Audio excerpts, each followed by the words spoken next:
Buenas tardes, estamos hoy en el quinto programa de Aquí y Ahora y lo que llamamos este espacio de realidades en el cual los arquitectos hablamos de arquitectura, y hoy tengo un honor porque me recibo al arquitecto Roberto Frangella, que es un querido amigo, pero además de que ser un querido amigo, debo decir algo, es una persona a la cual yo admiro. Siempre digo que es un juglar perdido en un mundo cosificante, con un mensaje de mucha salud y demás. Y siempre cuando hablo de Frangella, todo el mundo dice es un gran arquitecto y normalmente acotan es una gran persona, lo cual es efectivamente así. Bueno, qué lindo. Bueno, ¿sabes más o menos cómo es la temática de esto? Bueno, sorpresa, va a ser toda una sorpresa. Bueno, el eje no soy yo, sino el eje sos vos. Yo soy una especie de un señor escuchador que te plantea algunas puntas y vos desarrollás los temas. Por ejemplo, donde naciste, sé que fue en Montserrat, vivías en una casa que hizo nada menos que Sacriste. Contame eso. Sí. Bueno, me remontás a los comienzos, digamos, ahí nací. Sí, enfrente a la iglesia de Montserrat. Mi mamá era muy amiga de Sacriste de jóvenes y le hizo una casa, una vivienda muy linda que todavía está. Es una casa pequeña de planta baja donde hay unos comercios. Adelante, al fondo, hay un taller muy hermoso que se lo hizo a mi mamá para que pintara, bajo unas bóvedas de ladrillo, así unas bóvedas catalanas para iluminar el salón, y en el primer piso la vivienda, ¿no? Y la terraza, la famosa terraza jardín, digamos, ahí hay unas fotos de mi bautismo, ahí nació mi hermano mayor y yo, y hay unas fotos de mi bautismo, toda la familia en la terraza, los abuelos, y atrás las torres de la iglesia. Así que tengo un origen orillero, porque Montserrat era tierra de, ¿no? Era el borde de Jacinto Chiclana, o vaya uno a saber qué otros compadres. Y después a San Isidro, ¿no?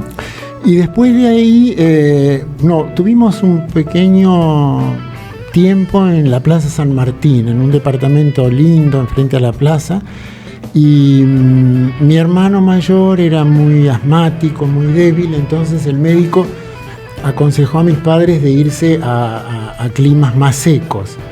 Y ahí fue, yo pienso después, ¿no?, que mi papá, que era un hombre de Saladillo, de un pueblo de la provincia de Buenos Aires, ¿sí? O sea, era un hombre de campo, de una clase media más sencilla, digamos, y su pasión era la naturaleza, el trabajo con las manos. Entonces mi papá, yo creo que también aprovechó la volada de que mi hermano tenía necesidad de un clima seco para irse a las lomas de San Isidro, pero de hace 70 años o más, que eso era puro campo, ¿no? Nosotros estábamos entre las vacas antes de la Panamericana, pero mucho antes. Y ahí mi papá también fue feliz porque él tenía herramientas, tenía máquinas. Él era contador. Sí, mi papá era contador en la Martona. En la fábrica, sí. Sí, una historia muy linda también la de mi papá, porque él era hijo de italianos que vivían en Saladillo y él se hizo solo, digamos, se recibió de maestro allá en Saladillo, pero a los 16 años se vino a la capital federal solito, y ahí empezó a armar su vida y terminó siendo contador en La Martona. Así que tiene muchísimo mérito, un hombre muy trabajador. Sí, eso lo pesquisé de tu vida, pero sí. Nunca entendí cómo terminó construyendo chalets y vos y tu hermano jugaban entre los andamios. Eso. Y bueno, porque, como te digo, mi papá era un hombre muy creativo, muy de emprender, y entonces en La Martona manejaba todo lo que fuera el desarrollo de los, por ejemplo, las famosas martonas esas que en una época tuvo la capital federal, sí, ¿no? Donde se tomaba la leche y los submarinos y claro, todo eso. Bueno, mi papá hizo cada uno de esos locales. O sea, él tenía también una vocación como de constructor o de un hombre emprendedor, digamos, ¿no? Entonces, al irse a las lomas también, como yo te digo, que mi papá como que reverdeció porque se encontró con la naturaleza, ¿no? Dejando de ser un poco el esfuerzo tal vez que le costó hacerse porteño y volvió a la naturaleza. Entonces se puso a construir y construyó muchos chalés ahí en las lomas de San Isidro, como te digo, de aquel entonces. Y así es que nosotros crecimos sobre los andamios. ¿Qué estás hablando de la década del 50 más o menos? Y yo soy del 42, o sea que sí, sería 8 años más, 50, sí. Y nosotros crecimos saltando entre los andamios. Mira, yo creo que tengo como 6 o 7 clavos en las plantas de los pies de jugar sobre los andamios, de jorobar a los albañiles, y bueno, eso para mí fue muy marcante también, ¿no? Muy marcante. Porque hay una parte que yo leí que vos contás en algún momento, que con tu hermano mayor, creo. Mi hermano mayor. Robaban los ladrillos para hacerse unas casitas en el fondo. Mi hermano mayor y mi hermano menor, que éramos los 3 varones muy seguidos. Y bueno, como estábamos entre las obras, sí, cada uno tenía su acopio de ladrillos y hacíamos unas casitas, pero lindas, así como decirte un cubo de 1,30 por 1,50 por 1,20 m de alto, una cosa así. Y ahí nos metíamos adentro, leíamos revistas, pasábamos la siesta y al tiempo las desarmábamos y armábamos otro modelo. Sí, tuvimos una infancia pero muy feliz en esas lomas de San Isidro, como te digo, de aquel entonces, ¿no? ¿Cuánto ingresaste a la facultad? ¿Vos en qué colegio fuiste, perdóname? Y bueno, empezamos yendo a una escuelita ahí en Las Lomas y después mis padres nos mandaron al Santa Isabel de los Salesianos en San Isidro. Sí, conozco. Pero eso fue recién en 6º grado. O sea, en 6º grado caímos en la civilización, porque nosotros vivíamos ahí como casi en la frontera, digamos, medio entre las huertas de verdura. Era una vida de muchas aventuras la nuestra. Teníamos bicicletas, teníamos zancos, teníamos casitas en los árboles. Yo me acuerdo cuando yo llegué a Martínez, tengo 14 años. La casa en la cual vivo actualmente, que era la de mis padres, que ahora es mía,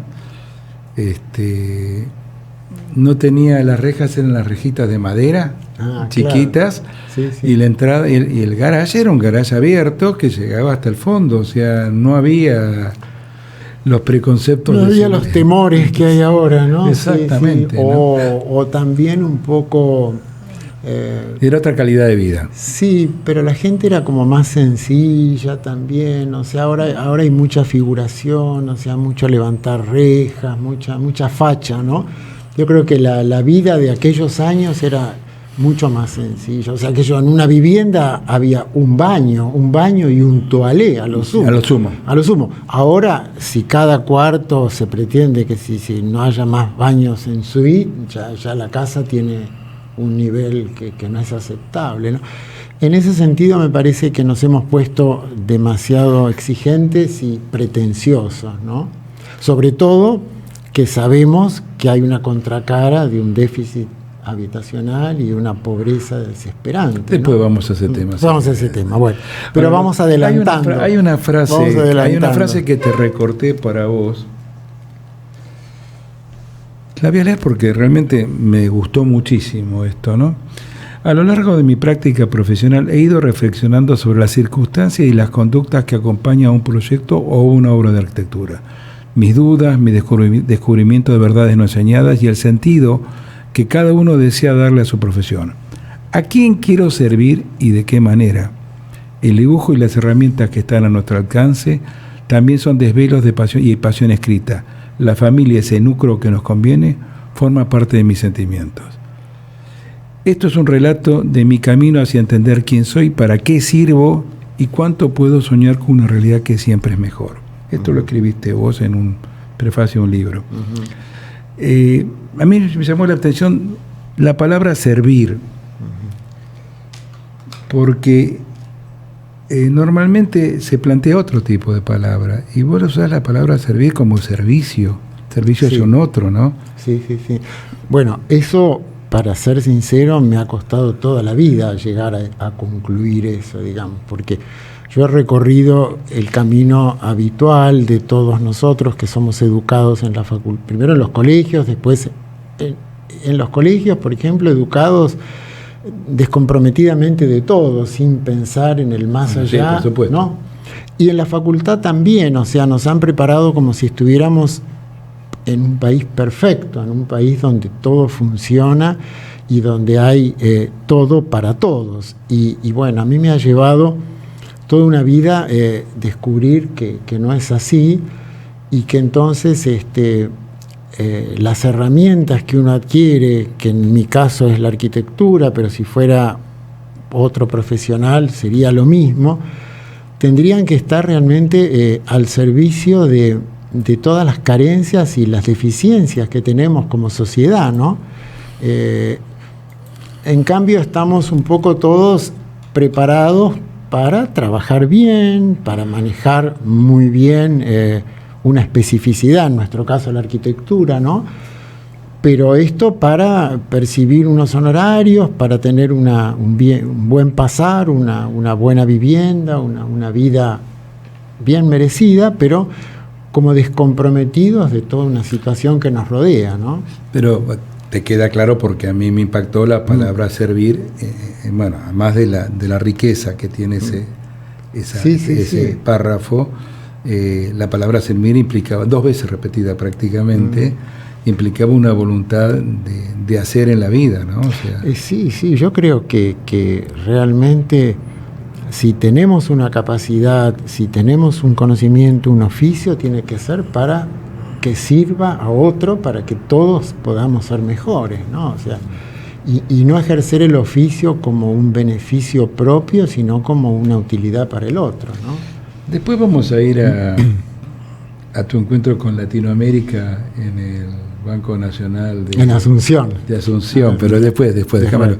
Porque todavía quiero que me hable de las 3 monjas tías tuyas. De mi familia. Bueno, mi familia es muy particular, o sea, por un lado algo dijimos de mi papá, ¿verdad? De un hombre de Saladillo, de una... Tu madre pintora. Claro, hijo de un sastre, digamos, un hombre de trabajo y de pueblo que se hizo solo. Y bueno, particularmente la familia de mi papá no era religiosa, pero no sé por qué mis 3 tías, hermanas de mi papá, que creo que sí, estudiaron en colegio de monjas, las 3 terminaron siendo monjas, o sea, y ellas influyeron muchísimo en nuestra formación, muchísimo. Ellas rezaban todas todo el tiempo para que fuéramos curas todos los sobrinos. Por otro lado, la familia de mi mamá es una familia más elegante, hija de un médico, de un nivel social más alto, ¿no? Entonces se da esta fusión, ¿no?, entre una clase más culta, eran todos pintores, todos músicos, artistas, y el cruce con la clase de mi papá, que era una clase más de trabajo, de esfuerzo propio, de crecimiento. Y esto fue muy interesante porque a nosotros nos sumó muchísimo y nos hizo... 2 caras distintas. Sí, pero a nosotros nos hizo como digamos, intentar buscar una unión de esos dos mundos y bueno, creo que hemos sacado, espero que así sea, lo mejor de cada uno de los lados, ¿no? Bueno, por lo que yo te conozco, has sacado lo mejor de... Sos una muy buena persona, pero bueno, más allá de eso, que es un juicio de valor mío, ¿vos sabés cuándo yo te conocí a vos? ¿Cuándo fue? No me acuerdo, pero hace mucho, sí. No creo que te acuerdes. No me acuerdo. Estabas recién recibido, creo. No me acuerdo. Estabas recién recibido, había una amiga que estaba cursando contigo en Diseño 1. Y le tuvieron que extirpar un riñón urgente. Sí, vos me hiciste ese cuento, sí. Y entonces fuimos a verte, los 3 amigos de ella, y te pedimos si nos dabas un día más para entregar, porque le íbamos a hacer la entrega. Por supuesto, le hicimos dormidos, los hombres eran transparentes en las perspectivas que hice yo. Bueno, conclusión, Martita Frasi, que a la cual en la advocación, porque falleció hace muchos años, le dedico este programa. Qué bueno. Fue alumna tuya. Fue alumna mía, sí. Y vos con una onda me dices, pero no, es un caso humano, ¿cómo no le vamos a dejar entregar? Yo te quedé mirando así, acostumbrado a que normalmente en aquella época los docentes medio nos cascoteaban. Claro. Y fue una cosa muy linda. Y bueno, te estoy hablando de 1968, por ahí. Y por ahí, claro. Sí. Kegel, claro. Sí, fueron mis primeras armas docentes, sí.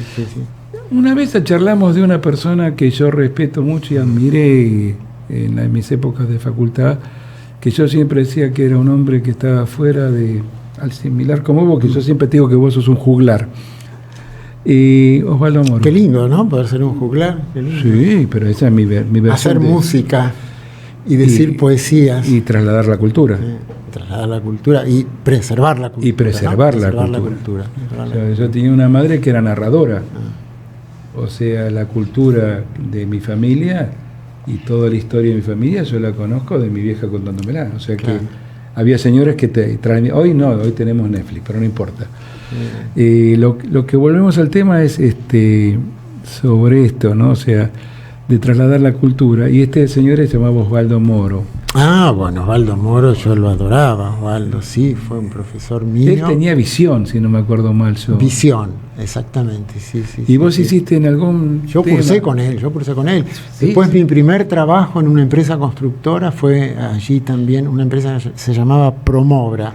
Y él era como el jefe del taller. Gran persona, calidad humana impresionante. Una especie de santo, digamos, un hombre sano. Sí, sano.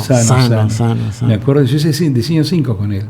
Hiciste diseño 5, claro. Y nos habíamos metido, viste, cuando te metes en un proyecto muy loco, y faltaba una semana para la entrega, y nos mira y dice, ¿se dieron cuenta que se equivocaron? Sí. Bueno, pero ¿cómo aprendieron? Yo dije, este tipo está fuera del lugar.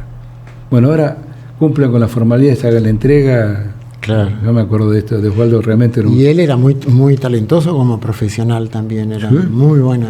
Y su adjunto era el arquitecto Rojo. Mirá vos. Pero bueno, también era experto en arquitectura hospitalaria. Unos muy buenos recuerdos de Méndez Mosquera. Bueno, con Méndez Mosquera también fui alumno de él, en visión. Bueno, muy joven, inclusive no sé si en primer año o en el curso preparatorio, en Independencia, lo recuerdo en Independencia. Y bueno, Méndez Mosquera fue de esos profesores que nos abrieron la cabeza, porque él tenía la visión programada con una serie de ejercicios muy interesantes. Que venían de la Bauhaus. Claro, él de algún modo aplicó o continuó, digamos, las búsquedas de la Bauhaus. Realmente Méndez Mosquera fue fantástico. Nos hacía ver la arquitectura en sus valores esenciales. En algún momento, profundidad. De lo que te pesquisé, me enteré que tenías problemas con las matemáticas y con el ingeniero Tonelo, con el cual también tuve que cursar. Bueno, yo soy un burro con las matemáticas.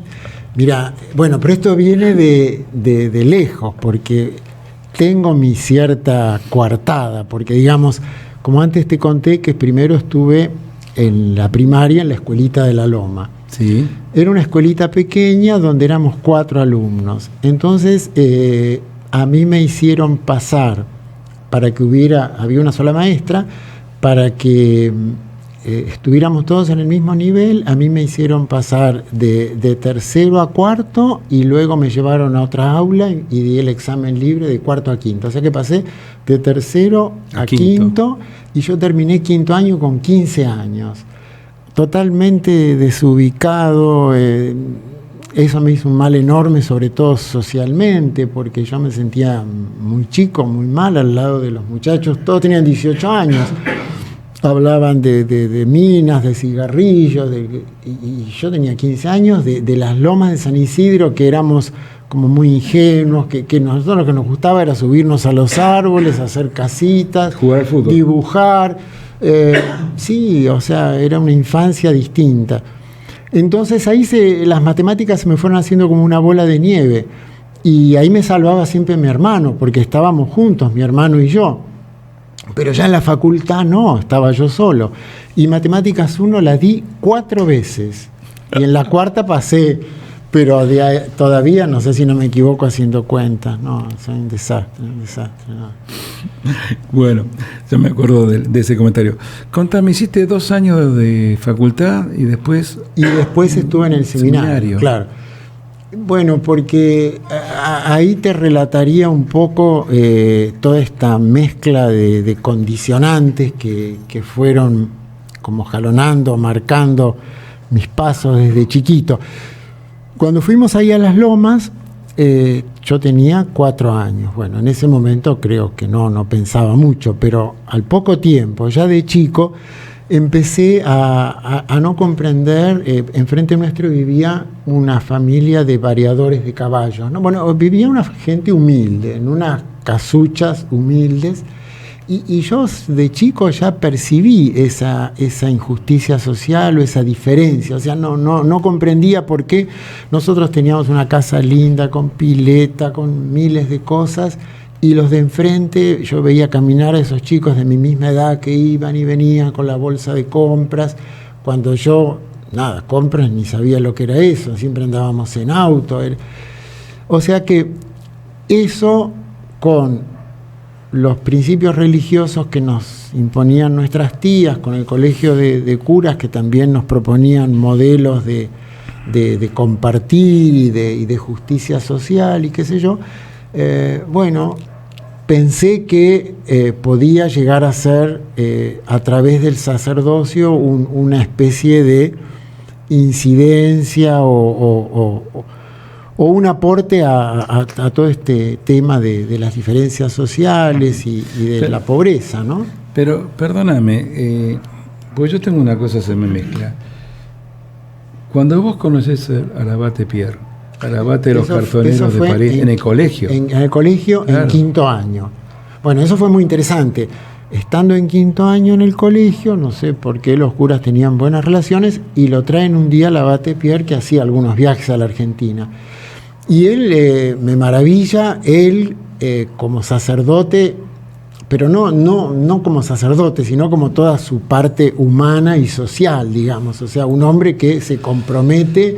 Porque estás hablando de quinto año tuyo. Quinto año mío. Estarías hablando aproximadamente de los 62. Y a ver, como te dije, sumar del 42 más 15, ¿cuánto es? 57. 58. Sí, 58. A mí me maravilla este hombre que es capaz de... ¿Todavía no estaba el padre Mujica o sí? Ya? Un poquito después aparece el padre Mujica. Pero este abate Pierre es de los primeros, vendría a ser como los primeros movimientos de la Iglesia hacia el tercer mundo, digamos. Los traperos de Maús son los cartoneros que tenemos en Argentina desde el año 2001. Bueno, él se dedica a esta clase social, a su dignidad, a solucionar la vivienda, la educación, etcétera, etcétera, ¿no? O sea, es un hombre que se entrega a esta tarea. Eso es lo que me fascina. Pero él venía con un arquitecto a su costado, que era el arquitecto que le construía, le daba forma a sus sueños, digamos, ¿no? Entonces también me fascina el arquitecto. Entonces, bueno, primero entró en arquitectura y después, bueno, no sé bien, bueno, cómo son los torrentes sanguíneos del alma que me llevan a estar un año en el seminario. Pero ya te digo, yo no es por lo religioso específicamente, sino porque yo veía que los tercermundistas o los curas comprometidos tenían mucha opción de incidir en la solución de estas deficiencias. De la calidad de la vida de la gente. Vida, sí. Así es que pasa el año y me siento incómodo, me siento mal, esto no es lo que yo esperaba.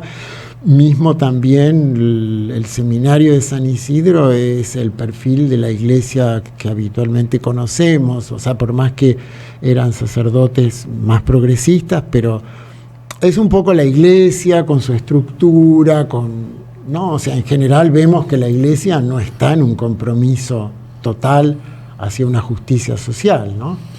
Claro. A ver, te llevó toda una vida a llegar a este eje. Sí, facultad, ya creo que la hemos charlado. ¿Terminás en qué año la facultad? Tardé 10 años en hacer la facultad porque tuve un año de conscripción, un año de seminario, 4 exámenes de matemáticas, 1. Sí, tardé 10 años. Ingeniero Tonelo de por medio, sí, dale. Sí. Así que me recibí en el 68, puede ser, ¿no? Claro, pues yo me acuerdo de lo que te estoy hablando, de la anécdota que te comenté de Marta Frasi y demás, es del año 69. 69, sí. Y bueno, y contame, digamos, el Hospital de la Matanza con mi amigo Felice. Bueno, cuando nos Casiraghi, ¿no? Claro, Casiraghi. Cuando me recibo, bueno, digamos que esa segunda vuelta a la facultad fue una vuelta que en cierto modo me entusiasmó tanto con la pasión por el diseño y por toda la obra de Le Corbusier, del movimiento moderno y todo eso, que para mí operó todo como un poco un canto de sirenas, digamos, ¿no? Y toda esa preocupación de justicia social, etcétera, etcétera, quedó como adormecida, si se quiere. Y terminé la carrera y empezamos los años de estudio primero hicimos la escuela Kennedy antes que el Hospital de la Matanza, lo hice con Ana María Kelly y con Félix Casiraghi. Después tomé un trabajo en el estudio de Cervantes y Alemán para presentarnos a toda la tanda de hospitales. O sea, nos presentamos con Cervantes y Alemán, pero yo ahí como dibujante, a todos los hospitales, el Plan Nacional de Hospitales que hubo, que fue para todas las provincias, para La Rioja, Catamarca, Paraná, Corrientes, el Chaco, Resistencia, todo. Bueno, hicimos todos esos, en algunos sacamos alguna mención y un premio también por ahí. Y después la provincia de Buenos Aires replica un poco este programa y saca el Hospital de la Matanza y Florencio Varela. Y ahí entonces formamos el equipo, que ya habíamos estado con Casiraghi en la escuela Kennedy, formamos el equipo con Casiraghi y con Casina, que era otro empleado de Cervantes, digamos, en aquel entonces, y formamos el estudio.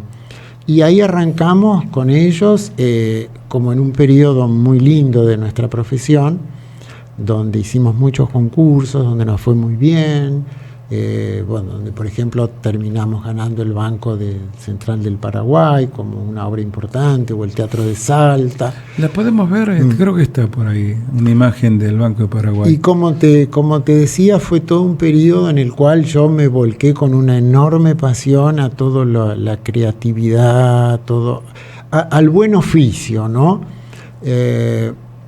Y ese tiempo fue un poco un tiempo que yo como dejé como en un segundo plano toda esa otra inquietud que siempre me motivó, ¿no? Pero que volvió. Vamos a hacer un cortecito y volvemos. Volvemos, sí. Yo quiero ir al Banco Central del Paraguay. Bueno. El Banco Central de Paraguay, que lo hiciste con los arquitectos... asociados con unos paraguayos. Sí. José Puente, Rubén Isasi y José Monti. Y José Monti, exacto. Y bueno, vos y Felice y Ricardo Casina. No, y allí teníamos, porque también en el estudio hemos intentado lindas búsquedas o experiencias. O sea, todo el grupo que trabajaba para nosotros, que habían sido nuestros alumnos en la facultad, en el banco tuvieron un porcentaje de asociación. O sea, hicimos como un equipo de todos asociados. Y eso lo intentamos muchas veces también. Lo que pasa es que, bueno, el país con estos crecimientos y decrecimientos nos impidió tener una estabilidad y una continuidad. Pero el intento de que el equipo del estudio fuese algo participativo y democrático fue acordado por nosotros, por los 3 socios, ¿no? O sea, ejercimos la profesión, pero siempre tuvimos una cierta preocupación por lo justo, por lo equitativo, por lo de compartir o de participar, ¿no? O sea que tuvimos como un punto de acuerdo siempre que nos hizo ser arquitectos, pero fundamentalmente querer ser de algún modo ciudadanos o personas que sean útiles, que, ¿no?, pertenecen a una sociedad. Que pertenecen a una sociedad, sí. A mí me interesa este Banco Central, que vos en algún punto medio enojado decís que es un plato volador. Sí. Bueno, nosotros ganamos entonces el concurso del Banco Central con los socios paraguayos, y a mí me tocó empezar. Habíamos dicho que íbamos a turnarnos los socios porque la gente del Banco Central pidió o exigió que la documentación se hiciese en Asunción y que se tomasen las instalaciones, todas las apoyaturas allí también, como para que el dinero también quedase en los profesionales y en la mano del país, lo cual era muy lógico. Entonces el panorama era un año de trabajo allí, y a mí me tocó el primer turno por tener ya chicos en colegio. Y mis socios, como los dos eran solteros, que yo... Felicia no era soltero, pero bueno, dijeron, no, si vos querés ir, andá nomás.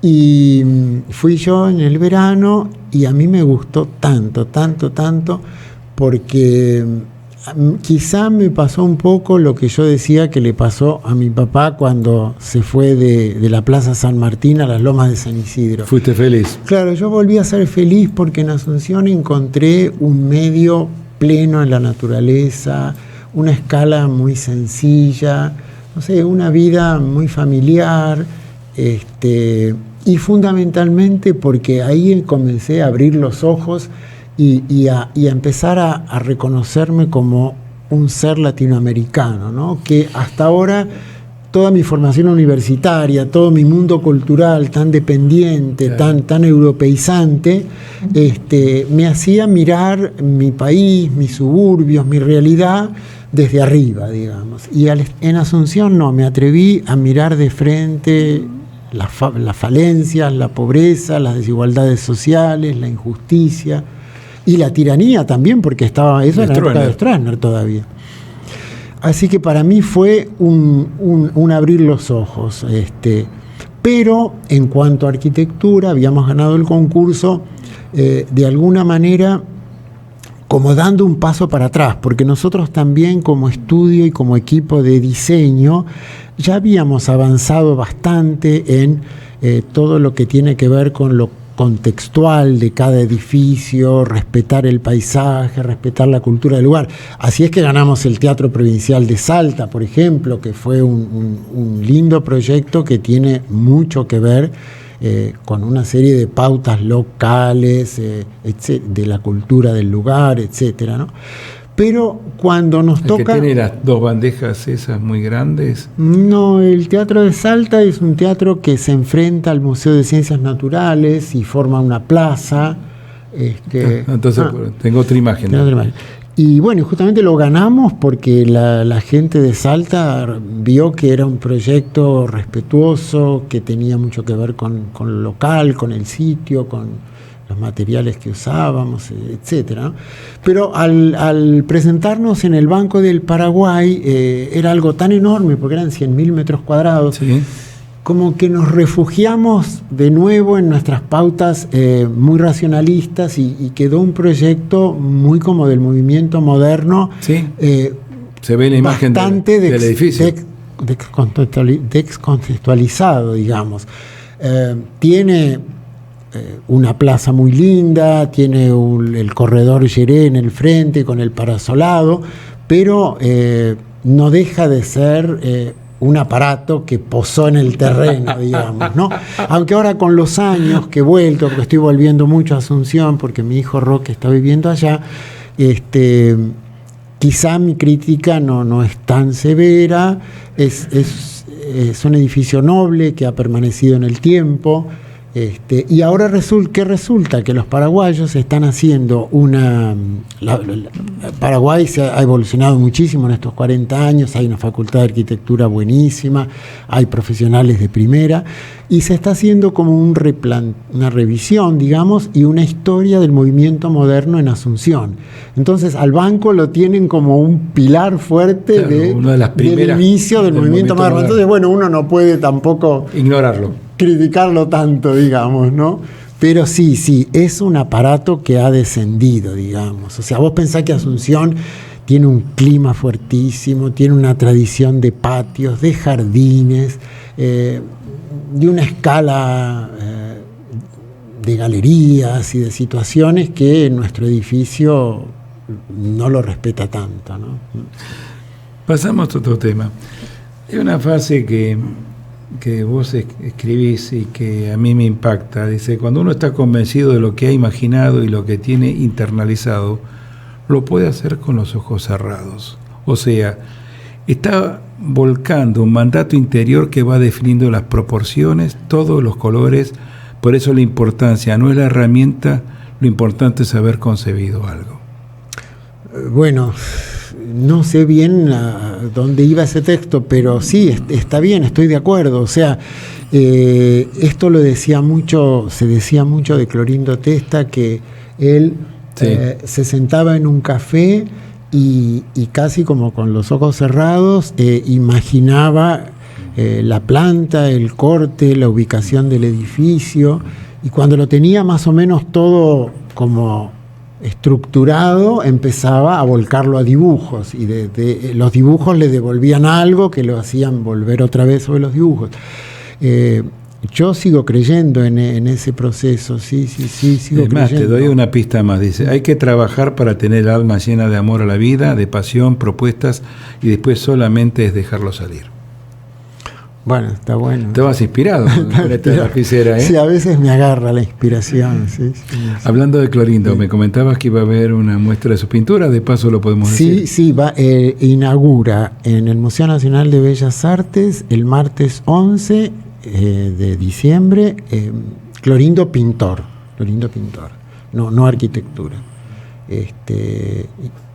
Sí, bueno. Están todos invitados. Están todos invitados, y bueno, de paso decir que lo extrañamos mucho a Clorindo, que fue realmente un ser entrañable, un maestro en todo sentido, y sobre todo un hombre generoso. O sea, yo, por ejemplo, he aprendido a ser generoso de su ejemplo, digamos, un hombre que te saludaba. Yo era un piojo de 24 años y entregábamos un concurso juntos, y ya él se fijaba, y al día siguiente, en otra ocasión, te saludaba, y a mí me ha llamado para ofrecerme participaciones en exposiciones, en trabajos, en muchísimas cosas. O sea, estudio abierto y actitud de... Y un corazón abierto. Un corazón tremendo. Sí. ¿Y le molestaba que le digan maestro? Puede ser, sí. No le gustaba. O te ponía los anteojos acá. Sí. Bueno, pero bueno. El CEPAU te hizo un justo homenaje y una distinción hace poquito, ¿no? Sí, creo que hace unos días. Hace unos días. Sí. Fue desde el instituto, no sé cómo lo llaman, pero un instituto que se ocupa, digamos, del área social o de la problemática social, ¿no? y ahí un poco como reconocimiento a todas mis participaciones en este campo, a la trayectoria en este campo. Porque, digamos, para continuar un poco el relato, como yo decía que en Asunción se me abrieron los ojos y me atreví a mirar las realidades que nos rodean, al volver tuve la suerte de conectarme con los grupos de autoconstrucción de aquí, y allí empecé toda una campaña, bueno, desde hace 40 años que estamos al servicio de cooperativas, de organizaciones de base. Hemos hecho muchos he participado en muchos planes de autoconstrucción. Bueno, sigo en contacto con muchos de estos grupos. Bueno, es una actividad que a la vuelta digamos que, como si yo decía que hubo un tiempo en que quedó como adormecida toda esa preocupación social, a los 30 y pico de años, al volver de Asunción, comencé sistemáticamente ese camino de compromiso paralelo al otro, al del arquitecto de los concursos o del estudio habitual, ¿no? Y también en ese momento comencé mi camino plástico, porque en Asunción del Paraguay trabajábamos mucho, pero las horas de la siesta eran muy largas, prolongadas. O sea, nosotros estábamos a la mañana de 7 a 12 de la mañana, y de 12 a 4 era la siesta o el descanso para volver de 4 a 8 a la noche, ¿no? Así que esas 4 horas a mí me sirvieron para el desafío que me hice de ver si el hobby que yo tenía por herencia familiar, de pintar, de dibujar, los pinceles de tu mamá. Los pinceles de mi mamá, de mis tíos, de mis tías, porque, digamos, mis tías por el lado de mi mamá eran todas artistas, pintoras, ¿no? Unas eran monjas, otras eran artistas. Y entonces ahí comencé a trabajar seriamente en Asunción, modelando barro, y bueno, y a partir de ahí, no sé cuán bueno soy, siempre lo digo, pero sí sé que voy creciendo, y eso es lo que me hace seguir, digamos, yo me acuerdo, ¿no? Cuando comenzamos con la Mutual, y de paso te comento que la Mutual de Arquitectura la semana que viene cumple 25 años de vida. Qué bueno, sí. Y una de las primeras personas que vino a dar una charla para ayudarnos fuiste vos. Y me acuerdo que trajiste todos tus dibujos. Sí, es una muestra con unas pinturas enormes, me acuerdo. De autoconstrucción, los albañiles. Bueno, porque volviendo al tema de la infancia y de los andamios, ahí no te dije que desde ese entonces, para mí, los albañiles, los techistas, porque lo que se hacían es el chalet que se hacía en aquel momento, que tenía mampostería, techos de madera y tejas, ¿no? Y los plomeros con plomo. Y bueno, esos para mí desde mi infancia son como mis héroes desde la niñez, ¿no? Y bueno, los sigo dibujando, los sigo admirando, para que tal vez sueño que con mis dibujos puedan ellos de alguna manera ser principales, ¿no? Que siempre quedan como en segunda línea. Me quedan muchos temas para preguntarte, pero en realidad querría pasar a un videíto que hay cortito ahí, en el cual se ve claramente el tema de Isla Maciel, ¿cómo se llama? Que es un PowerPoint. Un PowerPoint. Lo pasan ahora. Lo pasamos claro. Ahora. Y bueno, en esta búsqueda de ser útil y de poner la profesión al servicio, hace ya 4 años que estamos trabajando en la Isla Maciel. Primero entramos y seguimos en unos talleres para los chicos de creatividad, digamos, unos talleres donde enseñamos dibujo, pintura, carpintería y reciclado. Pero como somos arquitectos la mayoría, intentamos... Es un tema técnico. Proyecto Popa. Proyecto Popa. Intentamos unas experiencias de arquitectura a raíz de que el padre Paco quería hacer una capillita para los paraguayos. Hay un sector que es de los paraguayos. Entonces yo le hicimos la capilla de Monseñor Romero. Y entonces, bueno, como estamos en la isla Maciel, que tiene una tradición de construcción en seco, como toda la boca, ¿no? Como Barracas, la Boca y el Dock Sur. El balloon frame se llamaba, la madera y la chapa. Entonces, bueno, hicimos como un galponcito también de chapa, todo forrado en madera por dentro, en la OSB, las placas estas. Y esto lo hizo una empresa, 5 Coordenadas, una empresa de Néstor Calegari. Y Néstor, estando allí, también se condolió, digamos, de la situación de la gente y de ver la pobreza que rodeaba toda la capilla. Y entonces, charlando, que yo le digo, Néstor, ¿te animarías a hacer una experiencia de un steel framing muy económico? Por $200 el metro, ¿qué podemos hacer? Hicimos esta experiencia. Ahí viene. Claro, hicimos esta experiencia de estas viviendas. Una se mejoró, se amplió, y después a 3 hermanas se demolieron las chabolas en las que vivían porque eran irrecuperables, y se hicieron unas viviendas. Roberto, sí. A ver, hay que buscar en el plano, dice 3 ubicaciones. Fija, volvé para atrás, por favor. Claro, estas son imágenes de nuestros. ¿Ves que hay unos puntos en verde? Sí, ahí dice Capilla Romero, Casa Oscar y Casa 3 Hermanas. Esa fue la experiencia que nosotros hicimos. Vamos a Casa Oscar, que me gusta, después vamos a la capilla, ¿qué les parece? Bueno, estos son los talleres de creatividad que estamos con los chicos todos los sábados a la tarde. Ahí está, Casa Oscar. Casa Oscar era una casita, esta casita, que, ¿no? Uno cuando ve la planta de relevamiento, la mira así, como si fuera una planta de arquitectura, y sin embargo lo que estamos viendo es lo que está inmediatamente a la derecha. Te digo porque he tenido algunas discusiones cuando lo publico en mi sitio de Arquitectos a las Cosas, que a algunos no les gustó, porque dice que era...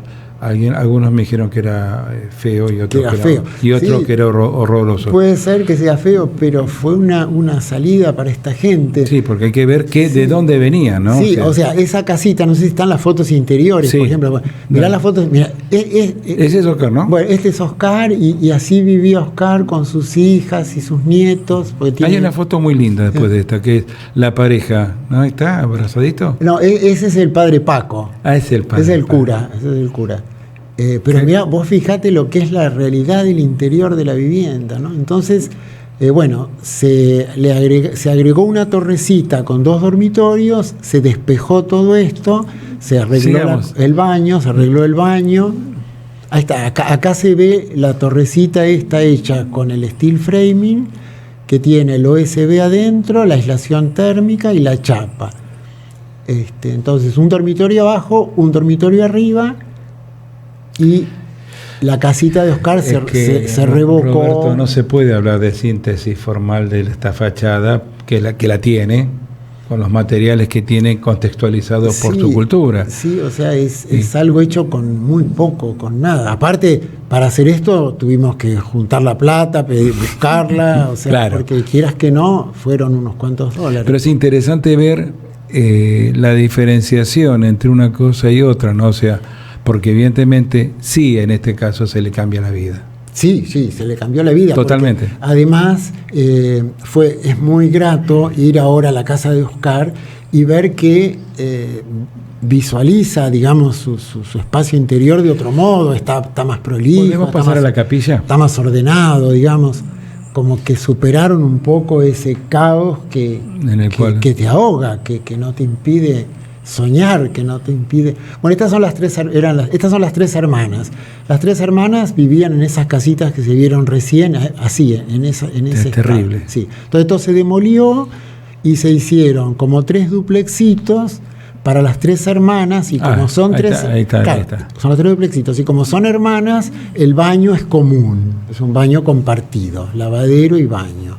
Y la vivienda de la madre es existente. Ahora, que Néstor haya construido esto en medio del barro, de ese pasillo, por ahí pasa el tren, no sé si se alcanza a ver, están las vías del tren. Sí, en la foto del medio se ve más las vías del tren, sí, iluminadas por el sol. Todos los días pasa un tren que carga containers.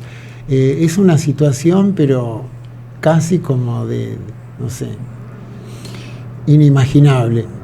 Bueno, son 3 duplexitos muy sencillos y también a las 3 hermanas les ha cambiado la vida.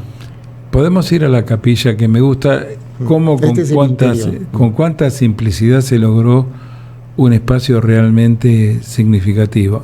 Bueno, esta es la Capilla Romero, que entonces era para la colectividad fundamentalmente paraguaya, y la idea era también ofrecer un espacio.